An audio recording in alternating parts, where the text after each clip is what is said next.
ಸಿಂಹರಾಶಿ ಬೇರೆಯವರ ಮನಸ್ಸನ್ನು ಸ್ವಲ್ಪ ಮಟ್ಟಿಗೆ ಅರ್ಥ ಮಾಡ್ಕೊಳ್ತಕ್ಕಂತಹ ಪ್ರಯತ್ನವನ್ನು ಮಾಡಿ. ನಿಮ್ಮ ಹಾಗೆ ಬೇರೆಯವರಿಗೂ ಒಂದು ಮನಸ್ಸಿದೆ, ಅವರಿಗೂ ಒಂದಷ್ಟು ಆಲೋಚನೆಗಳು ಇರುತ್ತೆ ಅನ್ನುವಂಥದ್ದು ನಿಮ್ಮ ಗಮನದಲ್ಲಿರಲಿ.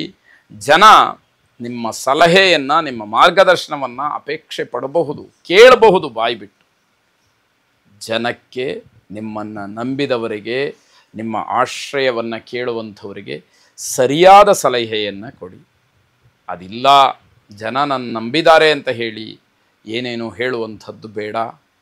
ಅದಕ್ಕಿಂತ ಸುಮ್ಮನಿದ್ದು ಬಿಟ್ಟರೆ ಬಹಳ ಉಪಯೋಗವಾಗುತ್ತೆ.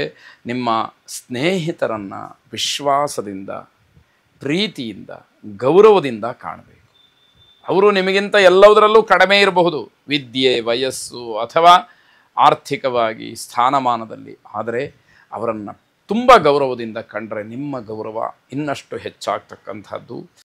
ಅಹಂಭಾವ ಸ್ವಲ್ಪ ಕಡಿಮೆ ಇದ್ದರೆ ಬಹಳ ಒಳ್ಳೆಯದು.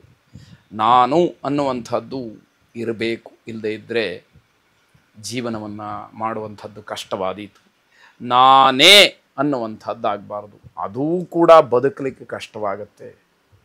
ಅದನ್ನು ಸರಿಯಾಗಿ ಸೂಕ್ಷ್ಮವಾಗಿ ಗಮನಿಸ್ಕೊಳ್ಬೇಕಾಗತ್ತೆ. ಕುಟುಂಬದವರು ನಿಮ್ಮನ್ನು ಇಷ್ಟಪಡ್ತಾರೆ, ನಿಮ್ಮ ಬಗ್ಗೆ ತುಂಬ ಕಾಳಜಿಯನ್ನು ವಹಿಸ್ತಾರೆ. ನೀವು ಅಂದರೆ ಕುಟುಂಬದಲ್ಲಿ ಎಲ್ಲರಿಗೂ ಪ್ರಾಣ. ಆದರೆ ನೀವು ಕುಟುಂಬದವರ ಜೊತೆಯಲ್ಲಿ ಹೇಗೆ ವರ್ತಿಸ್ತೀರಿ, ನಿಮಗೆ ಎಷ್ಟು ಅಭಿಮಾನ ಅವರ ಬಗ್ಗೆ ಇದೆ ಅನ್ನುವಂಥದ್ದನ್ನು ಒಂದು ಸಾರಿ ಪ್ರಶ್ನೆ ಮಾಡಿಕೊಳ್ಳಿ. ಅದು ಕಡಿಮೆ ಪ್ರಮಾಣದಲ್ಲಿ ಇರುತ್ತೆ. ಅದನ್ನು ಹೆಚ್ಚು ಮಾಡಿಕೊಳ್ಬೇಕಾದಂಥದ್ದು ನಿಮ್ಮ ಕೈಯಲ್ಲಿದೆ. ಅಗತ್ಯವಾಗಿ ಅದನ್ನು ಮಾಡಿಕೊಳ್ಳೇಬೇಕು ಅನ್ನುವಂತಹ ಸಾತ್ವಿಕವಾದ ಸಲಹೆ ನಮ್ಮದಾಗಿರುತ್ತೆ. ಆಂಜನೇಯನನ್ನು ಪ್ರಾರ್ಥನೆ ಮಾಡಿ, ಅನುಕೂಲ ಇದ್ದವರು ಹನುಮಾನ್ ಚಾಲೀಸವನ್ನು ಪಠನೆ ಮಾಡಿ ಶುಭವಾಗಿ. ಕನ್ಯಾ ರಾಶಿ ಬೇಜವಾಬ್ದಾರಿತನವನ್ನು ಮರೆತು ಕರ್ತವ್ಯಕ್ಕೆ ಆದ್ಯತೆಯನ್ನು ನೀವು ನೀಡಿದರೆ, ಕರ್ತವ್ಯ ಪರಿಪಾಲಕರಾದರೆ ನಿಮಗೆ ಆಗತಕ್ಕಂತಹ ಅವಮಾನವನ್ನು ತಪ್ಪಿಸ್ಕೊಳ್ಬಹುದು. ಇಲ್ಲದೇ ಇದ್ದರೆ ದೊಡ್ಡದಾದಂತಹ ಅವಮಾನಕ್ಕೆ ದಾರಿಯಾಗತ್ತೆ. ಕೆಲವು ಕೆಲಸಗಳನ್ನು ಸಕಾಲದಲ್ಲಿ ಮುಗಿಸ್ಬೇಕು ಅಂತಕ್ಕಂತಹ ಒತ್ತಡಗಳು ಬರುತ್ತೆ. ಆ ಒತ್ತಡಗಳನ್ನು ನೀವು ಸ್ವೀಕಾರ ಮಾಡಿ ಸರಿಯಾದ ಸಮಯಕ್ಕೆ ನಿಮ್ಮ ಕರ್ತವ್ಯವನ್ನು ನೀವಲ್ಲಿ ತೋರಿಸ್ಬೇಕಾಗತ್ತೆ. ಹೃದ್ರೋಗಿಗಳು ಸ್ವಲ್ಪ ಎಚ್ಚರಿಕೆಯಿಂದ ಇರಬೇಕು. ನಿಮ್ಮ ಆರೋಗ್ಯದಲ್ಲಿ ದೊಡ್ಡ ಮಟ್ಟದ ವ್ಯತ್ಯಯ ಕಾಣತಕ್ಕಂಥದ್ದು.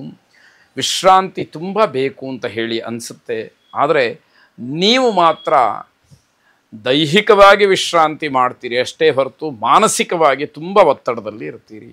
ಅಷ್ಟು ಅವಶ್ಯಕತೆ ನಿಮಗಿದೆಯಾ ಅನ್ನುವಂಥದ್ದು ಪ್ರಶ್ನೆ ಮಾಡಿಕೊಳ್ಳಿ. ಹೊಸ ಕೆಲಸದ ಬಗ್ಗೆ ಮನಸ್ಸಿರುತ್ತೆ, ಆದರೆ ಧೈರ್ಯ ತುಂಬ ಕಡಿಮೆ. ಯಾರೋ ಮಾಡಿದ್ರು ನಾನು ಆ ಕೆಲಸ ಮಾಡಬೇಕು ಅನ್ನುವಂಥದ್ದಿರುತ್ತೆ. ಆದರೆ ಅದಕ್ಕೆ ಬೇಕಾದಂತಹ ಹಣದ ವ್ಯವಸ್ಥೆಯೋ ಬೇರೆ ವ್ಯವಸ್ಥೆಗಳು ಕೆಲಸವನ್ನು ಧೈರ್ಯವಾಗಿ ಮಾಡ್ತೀನಿ ಅಂತಕ್ಕಂತಹ ಮನಸ್ಥಿತಿಯು ನಿಮ್ಮಲ್ಲಿ ಇಲ್ಲದೇ ಇರತಕ್ಕಂತಹದ್ದು. ಸಂಬಂಧಿಕರ ಮಾತು ನಿಮಗೆ ಸಮಾಧಾನ ಕೊಡುತ್ತೆ. ಏನೋ ಒಂದು ತಿಳುವಳಿಕೆ ಮಾತನ್ನು ಹೇಳ್ತಾರೆ ಬಂಧುಗಳು, ಅದು ಹೌದು ಅಂತ ಹೇಳಿ ನಿಮಗೆ ಅನಿಸುವಂತಹ ಸಮಯ. ಸೂರ್ಯನಾರಾಯಣನನ್ನು ಪ್ರಾರ್ಥನೆ ಮಾಡಿ, ಬ್ರಹ್ಮಸ್ವರೂಪ ಮುದಯೇ ಮಧ್ಯಾಹ್ನೇ ತು ಮಹೇಶ್ವರ ಅಸ್ತಮಾನೇ ಸ್ವಯಂ ವಿಷ್ಣುಸ್ತ್ರಯಮೂರ್ತಿರ್ ದಿವಾಕರ ಎಂಬ ಪ್ರಾರ್ಥನೆ ನಿಮ್ಮದಾಗಿರಲಿ. ಶುಭವಾಗಿ. ತುಲಾರಾಶಿ ವೃತ್ತಿಯಲ್ಲಿ ಲಾಭ ಇರತಕ್ಕಂತಹ ದಿವಸ, ಆದರೆ ಏನೋ ಒಂದು ರೀತಿಯ ಕಿರಿಕಿರಿಯಾಗುತ್ತೆ. ಒಂದು ರೀತಿಯ ಶೀತಲ ಸಮರ, ಕೋಲ್ಡ್ ವಾರ್ ಅಂತ ಏನು ಹೇಳ್ತೀವಿ, ಆ ರೀತಿಯಲ್ಲಿ ಮನಸ್ಸಿಗೆ ಸಮಾಧಾನ ಇಲ್ಲ.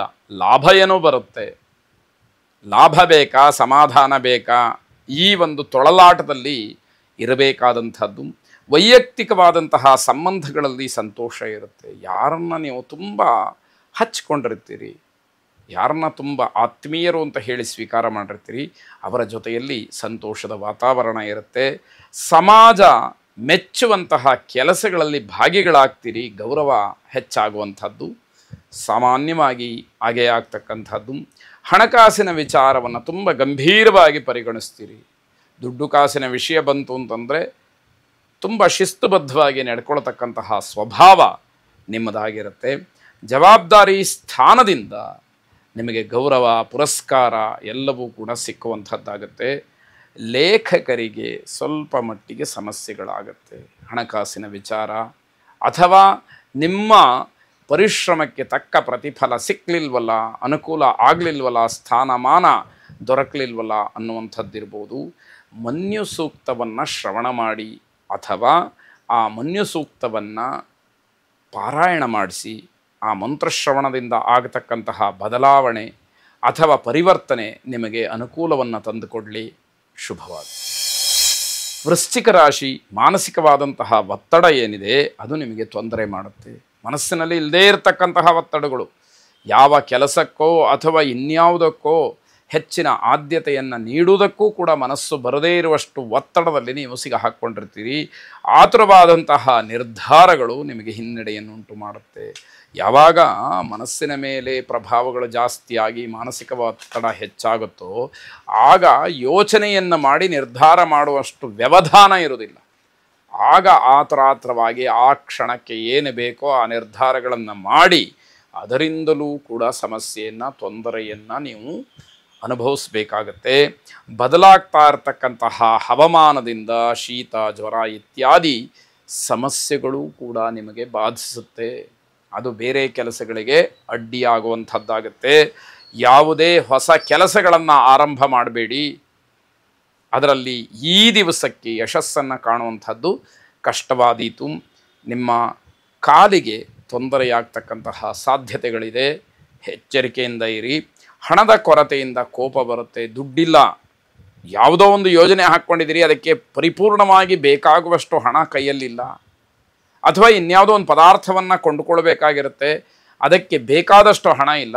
ಯಾವಾಗ ಹಣದ ಅಭಾವವಾಗುತ್ತೆ ಆಗ ಕೋಪ ಬರುವಂಥದ್ದು. ಆ ಕೋಪವನ್ನು ಇನ್ಯಾರ ಮೇಲೋ ತೀರಿಸುವಂಥದ್ದು.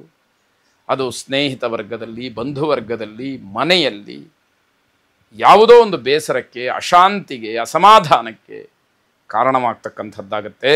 ಇಂದ್ರಾಕ್ಷಿ ದೇವಿಯನ್ನು ಪ್ರಾರ್ಥನೆ ಮಾಡಿ. ಶುಭವಾಗಲಿ.